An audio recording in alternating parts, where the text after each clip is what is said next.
reporting on the games you love by people who love to game. The MMO Reporter Network. Anything to report? We'll put the bomb here.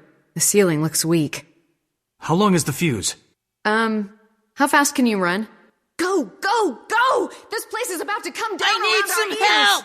Happiness mode engaged. Hello. Welcome.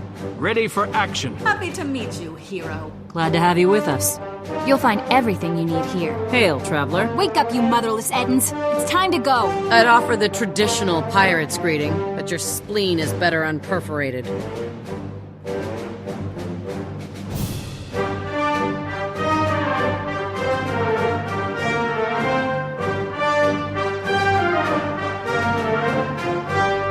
You're listening to Guild Wars Reporter on the MMO Reporter Network, brought to you by Audible.com. Get a free audiobook download at audibletrial.com/MMO Reporter, and by Doghouse Systems. Choose your weapon at doghousesystems.com.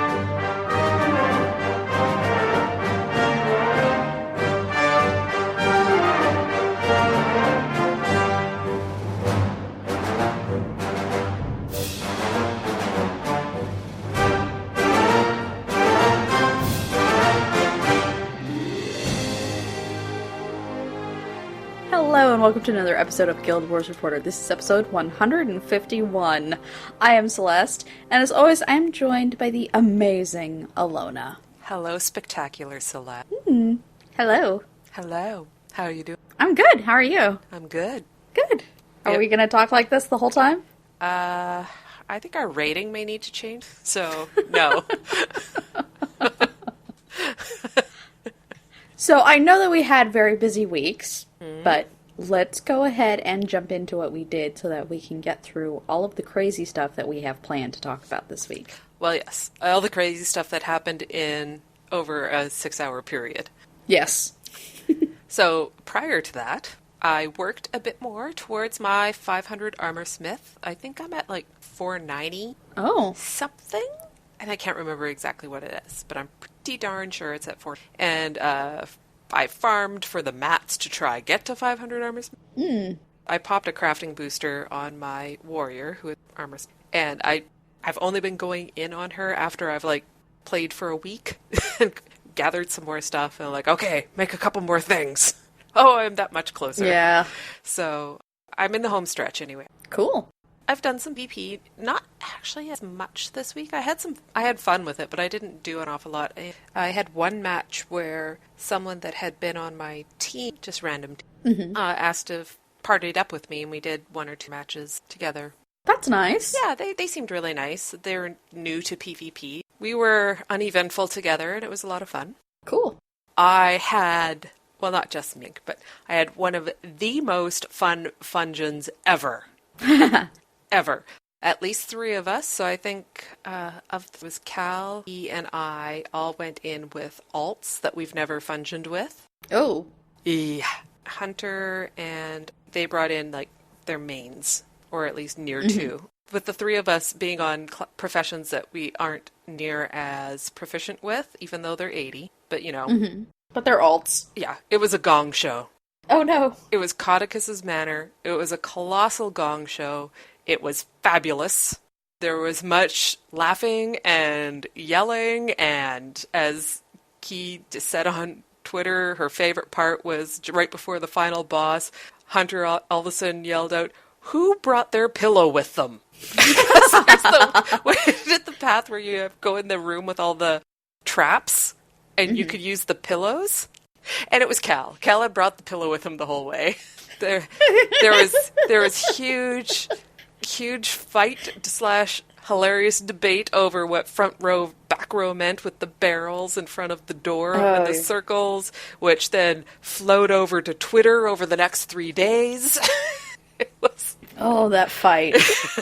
It was amazing. It was so much fun. I had a hoot. I had an absolute hoot. Just ask Hunter how great a time he had. But don't ask him, because he will say it was awful. Probably. But it was super hilarious and fun. I want to do an all-alt Fungeon of some of the earlier ones, like Codicus's Manor or Catacombs or something. Mm-hmm.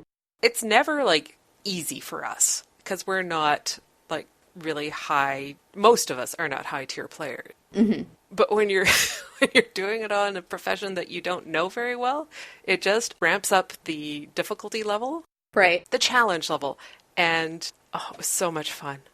Seriously, I had a hoot, and yeah, so much fun. And then really the only other thing I did was beta. Yeah. It was the best Worst Fungeon ever. It was so much. I like it. So what did you do? I didn't really do a whole lot in game. I've been busy with life. It's taken over, which is disappointing. But, How dare life take over? So I haven't really done too much. I did a lot of dailies, and I've been working on Maudry, so I'm also getting my Taylor up to 500, because it's the one that's the closest to 500. Yeah, that's a tough run, though. Well, I'm at 490-ish. So I'm in the same boat you are, just trying to be like, well, what do I do next? Sort of thing. So I'm working on it. I also was in the beta, which was really nice. And we played Revenant Ranger, which is the new version of Duck Duck Goose. That beta was all Revenant all the time. I ended up finding a lot of Elementalists, because I kept finding the summoned weapons on the ground. Well, that's I was like, true. ooh, Ice Bow, I'm gonna use that. There's one Elementalist, and they had, like, Conjured Weapon Incontinence. That would be a great title, too. Conjured Weapon Incontinence. Wow. Very descriptive. I had a lot of fun with the beta. It was good. We're going to talk a lot about it. But for now, let's go ahead and talk about when we live stream. Thursdays at 9:30 p.m. EDT, 6:30 p.m. PDT at twitch.tv/MMOreporter. You can subscribe to the audio version of the podcast on iTunes or Stitcher. And remember to rate and review us there so that people know that we are a real podcast with real words. All the words. Like incontinence. And apparently we're both 5 because we left that word. And I can't type because I'm going... Laughing too hard. I'm saying remember is now a word. I remember.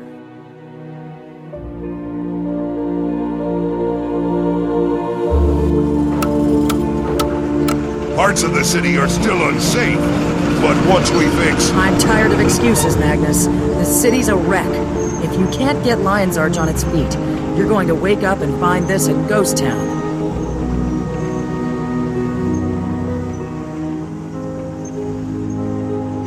Let's go ahead and talk about our experiences in the beta. First, we want to give a huge thank you to ArenaNet for getting us into the beta, because neither of us were lucky with getting a portal. Yes, because it would have been impossible to get one using my method. And I was extremely unlucky for the first weekend. Yeah. So, yes, it was a surprise and a very pleasant one, and very much appreciated. Absolutely. So I wanted to go ahead and start off by talking about my goals in the beta and what I wanted to get done, or at least my approach towards the beta. In that, okay, I think it's a beta, so I think, alright, we're supposed to find bugs and test things and get as much done as possible while trying to look for finer details and stuff like that. So I decided, okay, I'm going to be playing so that I don't have to worry about combat. It's going to be muscle memory, so I roll up a ranger and just put it on the same crazy build that I always run with, and that way I don't have to worry about the new shiny filter that tends to happen with me when I find new things. So I just kind of went on my main and ran off to try and do as much as possible. Did you find that your experience was different for each of the sessions, the 3 sessions? Very much so. The first time I was running around basically by myself, and the second time I was grouped up with the mock people, basically. And then the third time I was there with you and Chris, so it was like us trying to show Chris where cool stuff is. Yeah, that was fun. It was a very different experience between each session. So I probably should have set goals. I was reading the show notes here, I'm like, mostly I was like, beta game, new stuff, clang, clang, clang, clang on the keyboard. So yeah. I guess as much as anything, it was to figure out how the mastery system was limited, how to work within that, and get a handle on how they expect the Revenant to play, as much as anything. Also, it was quite different from the demo I played at PAX East in many ways. So it was just so much not easier, that's not the right word, but when you're on someone else's machine with someone else's equipment. Oh, definitely. You don't have your keybinds, and so you're trying to figure out a new profession, but also try to play without your tools. Mm-hmm. So it was really interesting, the difference between the experience within the beta and also seeing what things were different. And I think we'll talk about that a little in our notes here. Mm-hmm. But as far as approaches went, I found it really interesting that I was reading through these different experiences that people were going through and kind of what they had in their mind on what they wanted to focus on. And it's like everybody had something completely different. And I found that to be something that was kind of refreshing. Well, I want to focus on this event chain. Well, I want to focus on the Revenant. Well, I want to see as much as I can. Well, I want to test all the events. And it was different and interesting to me to see that all of these people had decided to do completely different things. Yep. So it's like, eventually all of the bases were covered. I only got to do the last 2 windows. And the first one I was in with, like, Hunter and Spirit. And it was more like a tour of the area. Of course, we did some of the dynamic events and things like that. Mm-hmm. But I think there were still some things that were a little bit hinky at that point, other stuff. And so by the time I got in with you and Chris later, it was the flow. It was more experiencing the content as opposed to experiencing the visuals, the environment. So that was very different between the two that way for me. So let's go ahead and move along to the masteries. And over the 3 sessions, I managed to get the bounce mushrooms and basic lighting done. And the way that masteries currently unlock is you have to get points to start on the experience track to unlock the basic skill. So you click off and select which thing you're going to start on. You then have to fill up your experience bar and then spend your point to unlock it. It was a lot of steps. Definitely. I'm sure that they're going to be changing the UI element that I had issues with, which is there was a check mark, and I was like, why can't I just double click this to make it work? So I spent like half of the first session not gaining experience for anything. Yep. I was very lucky in that the first time I was in, Hunter had already been the first one. And so he talked me through how to do that. Like, you have to click that, then go over here. Because otherwise, it would have taken me a little bit to figure that one out. Like, it wasn't necessarily intuitive. Yeah. Once you know what to do, it's fine. It was just initially, I'm like, okay, what do I do here? What's going on? Yeah. I got a point. Oh, wait, maybe I don't.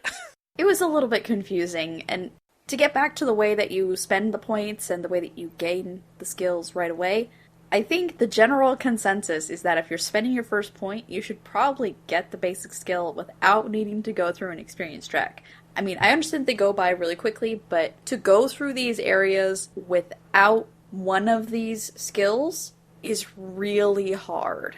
Yeah, and you've mentioned here Dan Viola's /Spirit tweeted out, I think I figured out a way to say it more concisely.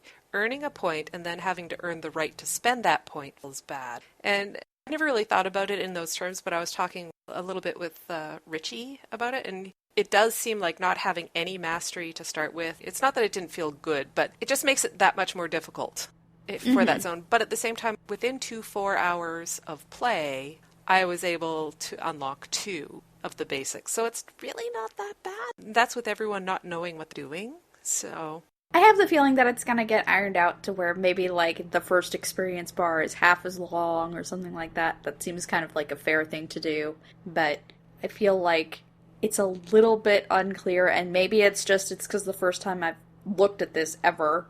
Well, and it could just be my inexperience.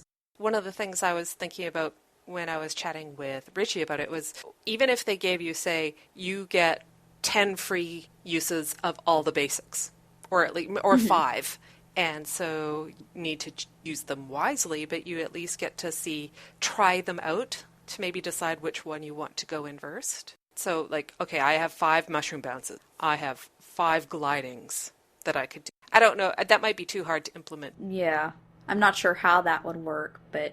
Well, it would kind of be if you did it so that it was like a mission or activity. So just like you have 5 of 5 for this, 4 of 5. And so like when you're doing a dynamic events and it has a counter. Or another thing that they could do is to just add a little adventure, like as soon as you come into the zone, you go off to the left or something like that, and you enter into an adventure where you're put in an area with mushrooms and you're able to use a glider. Yeah. And you decide between the two, you know? Or even read some words from the Itzel. That would be cool. Yeah. But I think more people are going to want the maneuverability of having gliding and mushrooms before that. Oh, yeah.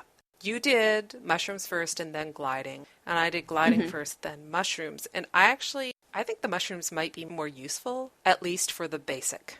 Perhaps at the beginning, yes. Yeah, at the very beginning. Actually, and Zero agreeing, like, if they keep leveling as fast as they did in the beta, it's not that bad.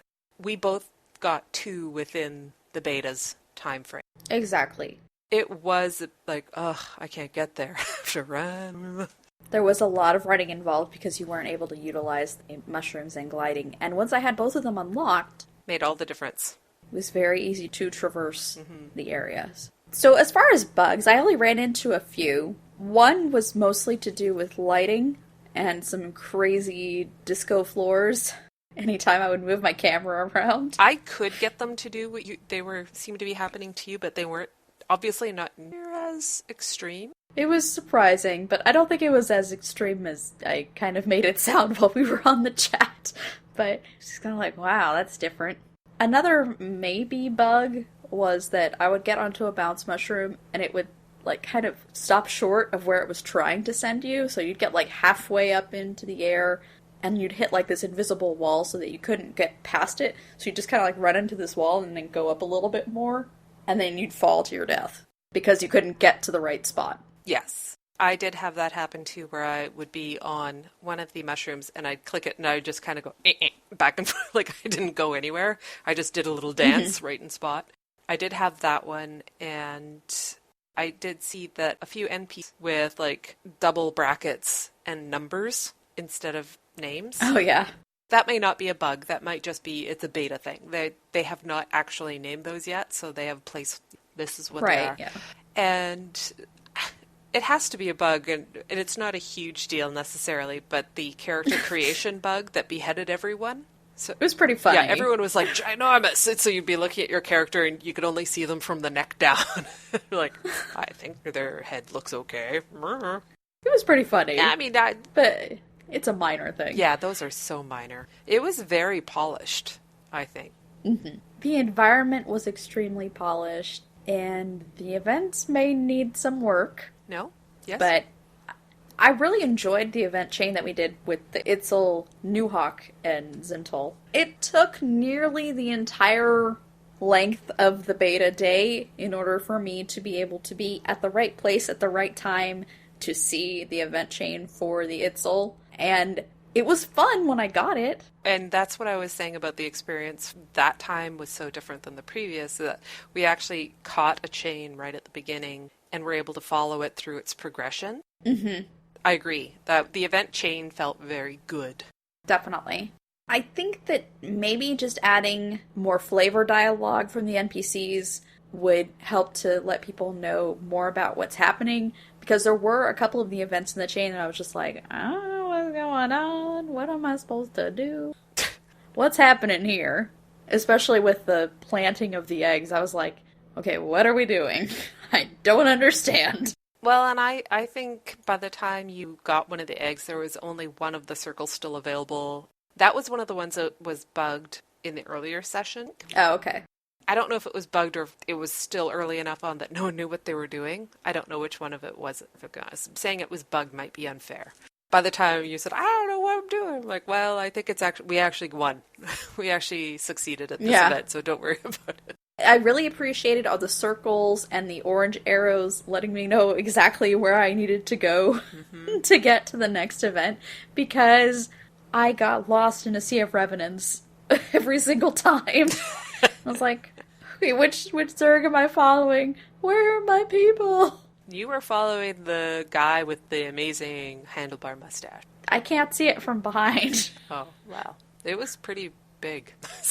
It was. It was. And glorious. Yeah, Krell saying, just follow the brick road. There were so many revenants, and the 7 skill for Chalice puts down the brick road that will give stability, but it's also a combo field, so if you do a blast finisher on it, you area swiftness. So it was just road after road, and people were just keeping the swiftness up because there were so many revenants. It was like, perma-swiftness! Kinda, yeah. I had a lot of fun with the event chains. There's a lot more about the Itzel event chain over on Kill 10 Rats, and something that Arabius had said there was, is Verdant Brink just the entire meta event leading to Nightfall? Will a player have fun and activities to do in the map if they don't want to push forward with the meta events? There seems to be little downtime in the map. It felt like a combination of Drytop's timer with Silver Waste's fill meter, in that we only had so much time to fill the meter to get to the end event. Yeah, I would agree with that, but I mean, I think that's part of this area is supposed to feel like, holy crap, there's a bunch of stuff happening, we don't know what's happening, things are happening, gotta react to things happening. So, because it's also a crash site where things are supposed to be out of your control and chaotic. And it felt that way a lot, except for when, and I put this later on in the show, but it probably fits better here. It felt extremely chaotic until it was extremely looped during the night sessions. Wow. Where we were just doing 1, 2, 3, 1, 2, 3, 1, 2, 3. We had this little rotation happening, you know? They may have had that tighter because of the beta, too. That cycle might be smaller because they did change a fair bit for the beta, I think, from even what the previous beta or demo that I played. I do remember when we were streaming with Chris, he was like, there doesn't seem to be an awful lot of Mordrum to kill. He was like, just wait till nighttime. Mm-hmm. And then nighttime came. And it was like, exactly. Blah! Yeah. So at the end of the Itzel event cycle, we were able to bring down the Wyvern and to fight it. The fight felt really easy. Superbly easy. Well, it took a long time. It did. We were pounding on it for ever. Jinx. I mean, it was like whittling down this boss, and most of us were just basically rotating around to stay on its flank and dodging from fire. It didn't feel like it was that much of a challenge, and I hope that they had just dumbed it down for the beta. Yeah. Carl's saying super easy compared to the PAX East demo. I actually never even got to the Wyvern fight. Well, no, I did at the very end, but it was almost over at that point. Mm-hmm. It was definitely in a different location from PAX East because that one, it was, you had to glide to get to the platform that it was on, and they specifically mentioned that, like, this is a fight you won't be able to take part in until you actually get gliding up to a certain point, because I think you even need the updraft to be able to get to it. And I'm thinking that they put it here just for the sake of the beta. They figured people aren't going to get to the updraft portion in the time allotted, so let's just put it where they can at least experience the fight. We can see how it works with a bunch of external players. Although it was external players who were 99% revenants. That's also part of it, is that it might have just taken us... The reason it may have taken us forever while we're just plinking away at it is because everybody was given celestial gear. Yes. Nobody had their Zerker stats. Everybody just had a middle-of-the-road stat allotment so that you could build whatever build you wanted to build.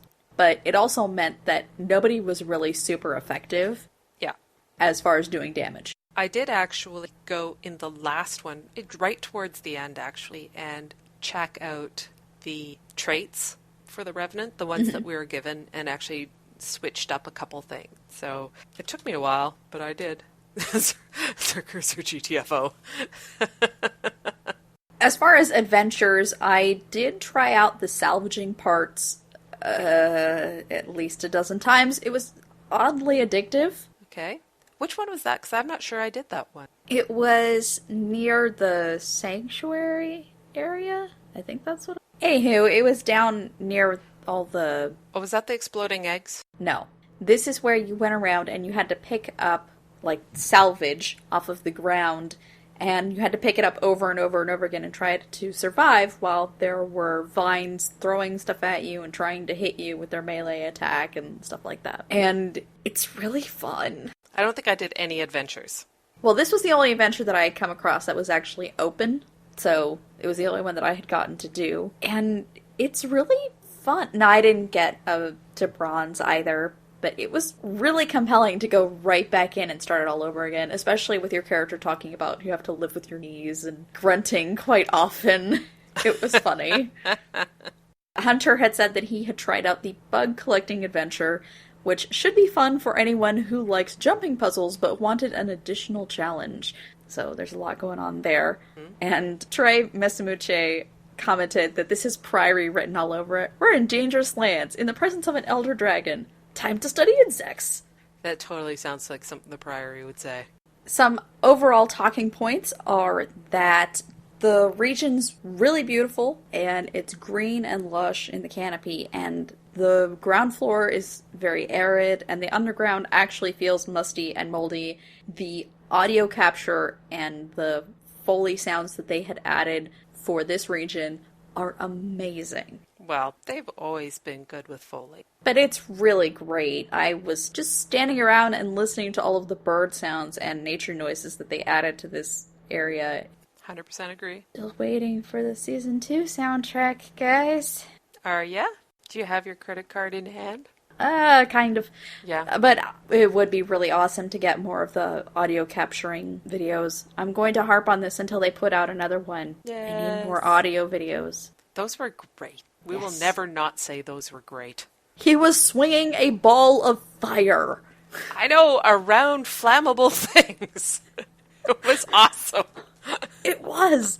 We need to find that video and just link it at the end of every show. At every show, yes. We should actually have that video ending every show.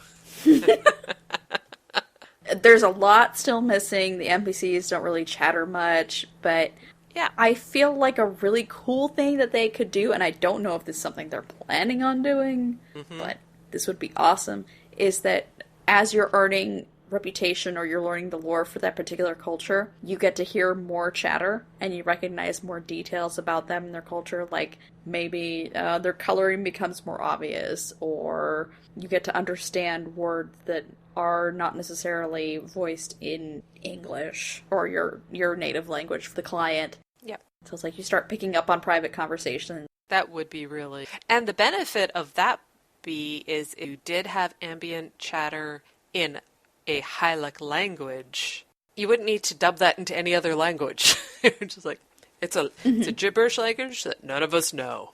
Done. Pretty much. The area is large, but also feels kind of empty.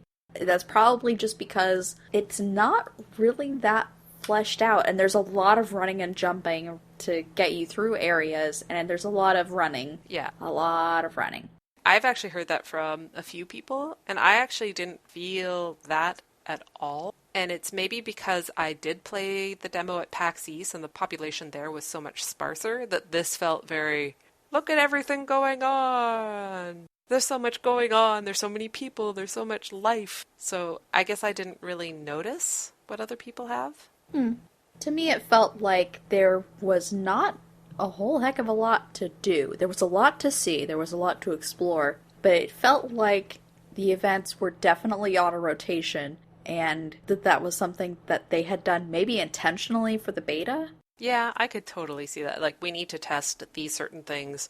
The other stuff isn't necessarily as important to test because it's just more ambient, it's more general. There's no point throwing that in, doing all that work when that's not what we're trying to see if it works or not. There's a better way of saying that, but I can't think it is. Jawa, during nighttime, it felt like if you were near the Itzels, there was nothing to do. During the daytime, it was a flurry of activity there. At nighttime, it felt like you had to be over by the Pale Reavers and in that area defending those particular outposts. Who was it that was up at nighttime near the Itzel and said there was no one there? Like, they couldn't even, there were no Itzel there. Yeah, at nighttime, like, all of the Itzel go to sleep. They, like, disappear. Or most of them do. Do that to be safe from the Mordred. That's true. At least they're not getting killed. But then they wake up starving. So, I don't know. It was one of those things where it's like, it's not quite right on the balancing aspect of, if I'm in another place, there's nothing to do over here. How does that happen? Unless it just needs to give you a better direction of, all is quiet here. If you feel like killing the Mordrum, you should maybe head that way. Well, and since the Itzel are an outpost, maybe there's some way to indicate on the outpost icon that it's, like, all quiet. Oh yeah, like all quiet on the Western Front sort of. Some sort of indicator to know that it's like, nothing's going to be happening over here. You don't need to run over here or waste your time running over here to see if something is going wrong. Or come over here if you need a bit of a break, like leave your computer without logging out. We've talked just a little bit about Outpost in the last couple of seconds here, but the Outpost, I understand that this was actually a step up from what they had been beforehand at the PAX demo, but I didn't really understand what they were all about. It's not like you could waypoint between outposts easily or anything like that. I wasn't really sure what was happening with them, and maybe that was my fault for not researching them more thoroughly, but I was confused as to their importance. Well, I don't necessarily disagree, but I also wasn't sure if that was the point of the beta. That's true. That may have been not on the focus for their radar at all. Yeah, all's quiet on the Itzel front. Mm-hmm. That was all basically your talking points. Mine is much briefer. I lost track of time almost immediately, both sessions I was in. And I think it's a testament to they've done a lot right with the new area. Mm-hmm. And with the Revenant profession. And of course, like, we had limited access to both of these things. And you're plopped right in at level 80 with the... But I was immersed immediately, right from the get-go. And it basically stopped. So much so I forgot to take screen caps the first session. Completely forgot to take screen caps. I didn't take hardly any. Thankfully, other people did. Yeah, I recorded some video from the first round, but it was basically me just looking around and being like, pretty, with me not trying to look around and be pretty. Well, because I've gotta say, this place is gorgeous. And if you fall at the wrong place, you can take excessive damage. Insane damage. What was it, 800 and some thousand points that Chris had when he fell the one time? Yes. It's like, the better point towards 1 million damage. Yeah. Crazy. We have a list of beta impressions, screenshots, overall previews, all kinds of stuff from Tasha Dark, Guild Mag, 10 Ton, MMORPG, Dragon Season, The Pale Tree. I added Inks, Wooden Potatoes, and Jebro in the mix for their preview videos. Not everybody's gotten their content out yet, but as of today, this is what's available. And I think that if you're interested in seeing what other people have to think, you can look at these articles, watch these videos, and you're going to have a really good approximation of what you might experience when you go into the Heart of Meguma for the first time. Yeah, and I really liked that they all seem to cover very different aspects of it. Yes. So I thought that was great. Like, was it Dragon Season just goes through, like, the story that you get to experience? Mm-hmm. Which I thought, that one, because I do love story, but a lot of times it gets away from me, for lack of a better word. It can.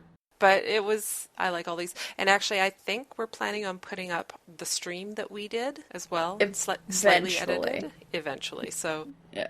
I was watching the past broadcasts on Twitch, and I was entertained watching it. So, not to oversell, but I entertained myself, apparently. I don't know if that's a great sign, but I don't know if it is. I am pretty easily amused. So, moving away from the beta news, in the gem store in the game, they have added 2 new items. There is a chain whip sword for 600 gems, which it will be mine. And the mad scientist outfit for 700 gems, which I described as a bedazzled sand person. Pretty much. I said that to Hunter, and he was like, "You mean Tuscan Raider?" Yeah, sand person. Same Bedazzled. Difference. Bedazzled, yes. Bobby Stein popped into the forums to give a brief update on the personal story steps restoration, and he just quite simply says, I don't have an official release date to share at this time. I can say that you have a little bit more time to get your characters into the desired state of personal story progress. Please refer to the details in the original post when making your own evaluation. He basically just continued to say that, we're looking for a release window and it'll happen at some point. I actually remembered the other thing I did this week is I actively worked towards progressing some of my racial personal story progressions. Mm-hmm. You know, there's the ones where you have to complete this, or this with the char, 10 points, this, or this. So I did the char and Sylvari up to that point because I had never done so. Mm-hmm. So that's what I did. You know, Pear, you keep having this problem where in the middle of a report from Lion's Arch, you say what you did this week. I know, I do it all the time. Also, there wasn't any, like, colossally groundbreaking news released today, but there was an additional Hidden Arcana post by Anatoly Ingram, and this one was on Kristen Cox. And it was a fairly brief one, but I found it really interesting, actually. I did pull out a few points. She is actually now the lead designer who spearheaded the development of the Mastery system, which that was news to me. I did not realize that she's in that role, so I thought that was interesting.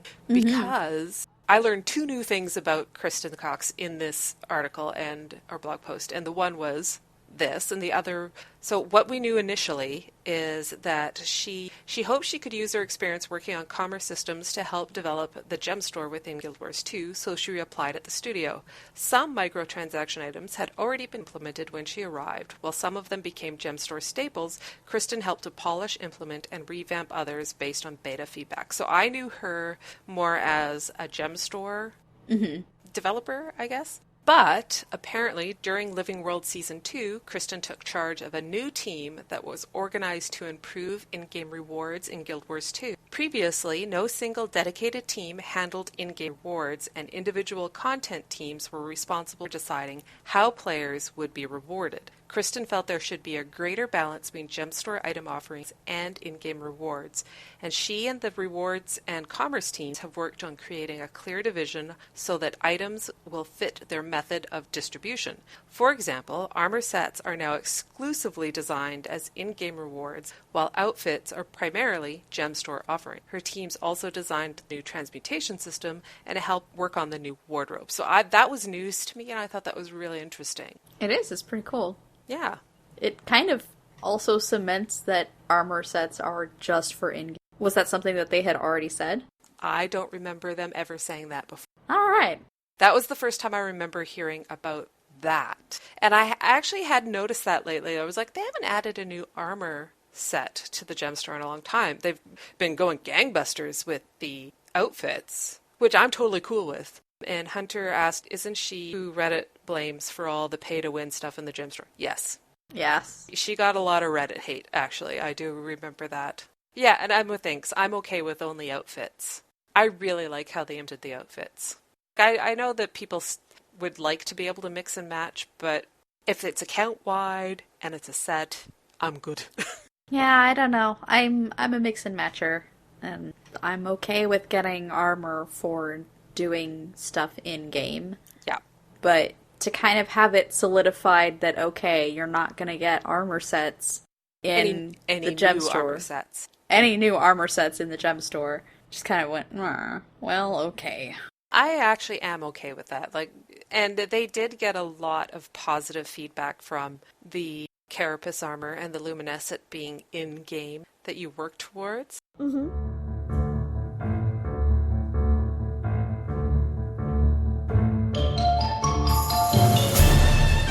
Do you require my assistance? Ask an Azura.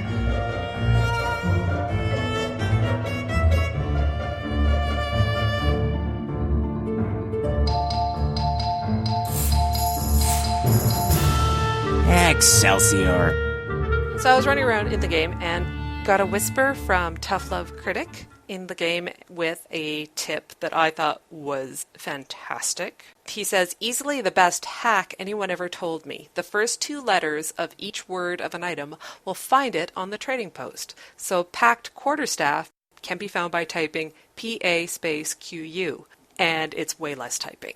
It is. Awesome. I thought that was a really great tip.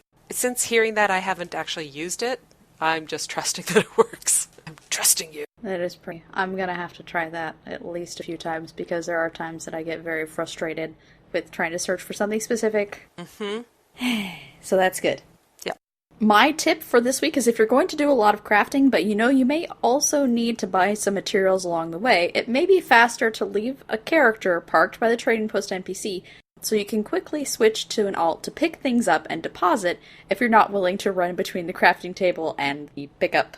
And this is only really going to be faster if your game loads very quickly. I was just thinking, man, loading screens. You have no idea what it's like in my world.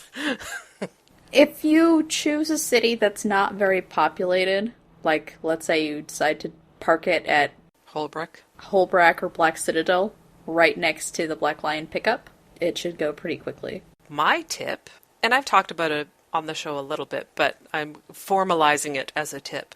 If it's daily event completion in any particular zone, keep it casual by tooling along with a character that doesn't have that zone completed, and don't worry about, like, this is up, use this waypoint. I mean, obviously you won't have it if it's on a character that's relatively into the zone. Do events as you come across them organically. There are enough that chain. You can get them pretty quickly doing it that way. And I find, and you get zone completion done at the same time for that alt. And I've done it both ways. And honestly, I find this is so much more relaxing and fun. It's a lot less stressful. Yeah, well, like you've done that with us a couple times as well. And I just really enjoy daily event completer that way. So I know most people try to do it on their characters that have the zone already done so they can bounce around. But I find by the time I get to where the event is supposed to be going on, I've missed it. And I'm spending all the time waypointing and I'm not having any fun. So definitely. So a quick reminder, don't forget about the game for Surviving the Mist next week. You get to spend a day with any currently living character in the Guild Wars 2 universe. Who would it be, and what would you do? And please remember to keep it safe for work. I wonder if we can do air, because we have no confirmation either way. Yeah. Also, what was the challenge? The challenge is to look at the buffs that your opponents may have on their bar, so that you get better at combat awareness. Yeah.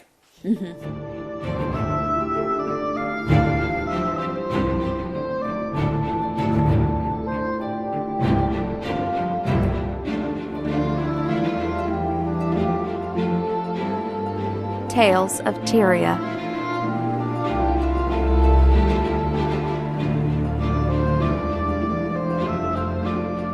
So YouTuber Derior, I don't know how you say their name. It looks cool.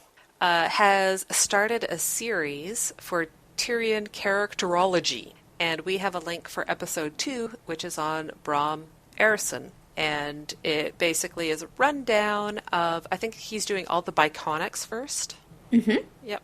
So the plan is to do all those. And to be honest, I only watched part of this one because it was right before the show. But I'm going to go back and watch the first one and finish watching this one. I thought it was amazing. I love the Guild Wars 2 community. And I love that someone has taken the time to do this. I think it's incredibly useful. Definitely. I love being able to share with people that didn't get a chance to play through things what happened, so I always find these incredibly useful. Also on YouTube from Ottawa, they took the time to shoot a lot of really ambient shots of the Verdant Brink during their beta experience, and it gives you a great impression of the ambience and the beauty of the zone, and seeing it move is completely different from just looking at screenshots, so and the definitely, and the audio is great. I cannot emphasize that enough. It was so relaxing. I was watching it like just swaying back and forth. Like, I could just nap with this going. But you're also watching it. It could be a meditation reel. Mm-hmm. Just kind of relaxing. But then you remember that night will fall and you will get swarmed by Mordrum and almost certainly die. So, yay! So there's that. Yeah. There's that. There was also another community showcase put out just yesterday, and they have some awesome fan art, as they always do. They have Corvus has a beautiful tribute titled The Breath of Tyria for the 10th anniversary of Wars. So it's music. You should feel bad. Yeah, Corvus's videos are awesome.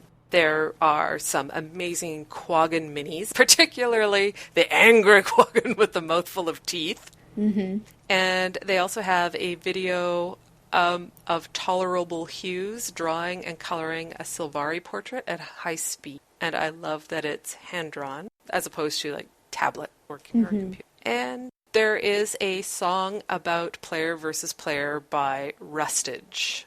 And then they also had some news from the German, which I thought was fabulous. Yep. And French, and they covered a lot of bases here, which it's really nice to see what other non-North American communities or English communities are creating. So I'm glad that they're including that as well. And I love the community showcase. It's definitely a feature that a lot of people are really happy to see back, and there's a lot more too, because they even call out and recognize Dragon Season and some other people that are just awesome in the community.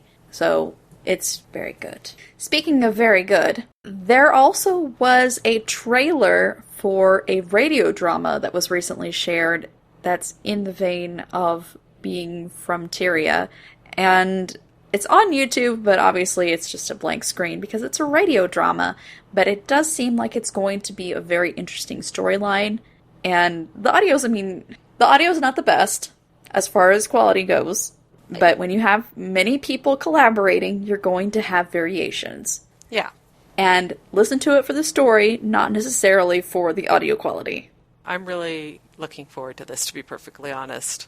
And it's, again, best community ever. I was also thinking they need to get Ultra to do the movie announcer voice for them to introduce each episode.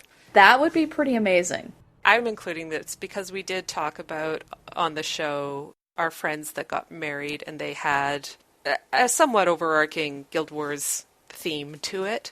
And I got the thank you card in the mail today from Mira and Saint, and it actually says, "Glad we had you in our party while the celebration booster was active. I'll be sure to remake the Omnom Berry cupcakes for you next time we meet outside of Tyria." So, I thought that was adorable. And since we did mention the wedding, so I thought Aw, I need to get that recipe. I'm sure I could get that to you fairly quickly.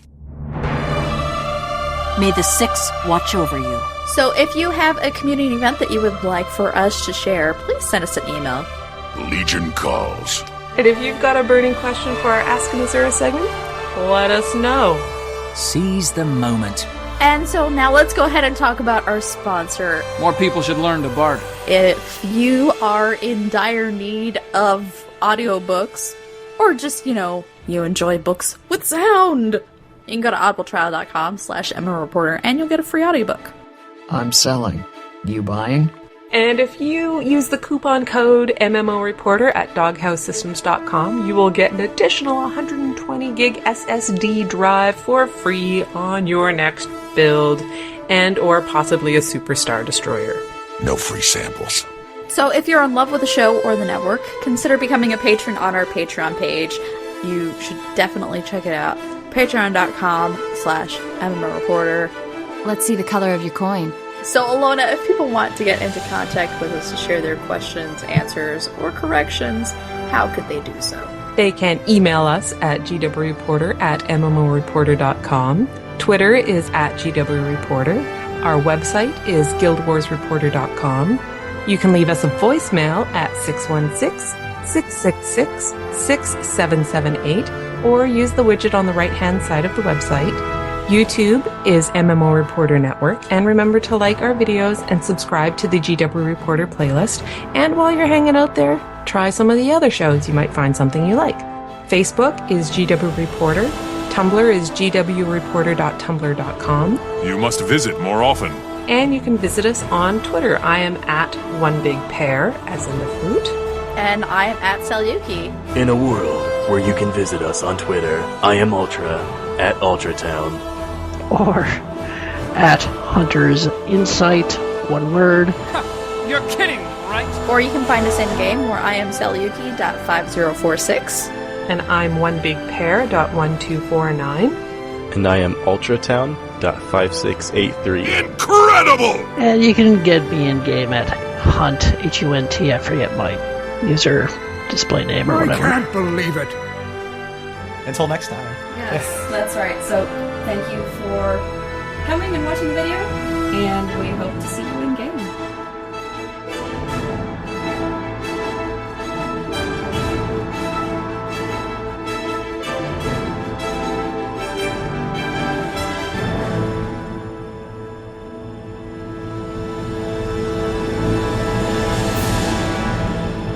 So that's how it's done.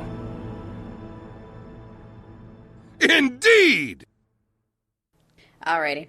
Let's go ahead and go. So, alright. 3, 2... 3, 2, 1. Which is disappointing, but, you know. How dare life take over? Oops, I'm typing this into the wrong place. Yes, you are. I was wondering why you were typing, hey guys, into the show notes. And I'm like, guys, it's just me, but okay. Well, I could write things in the comments off to the side of the doc and forget that other people can read them sometimes. Yes. Classic Allona. So go ahead. You can do it.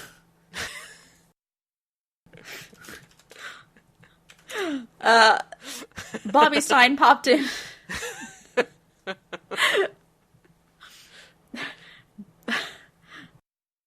Always sachet in single file. Oh my god. Bedazzled sandpersons always sachet in single file to hide their numbers. They're fabulous numbers. It needs to be fabulous. They're ferocious numbers. Ferociously fabulous numbers. It needs yes. to be fabulous.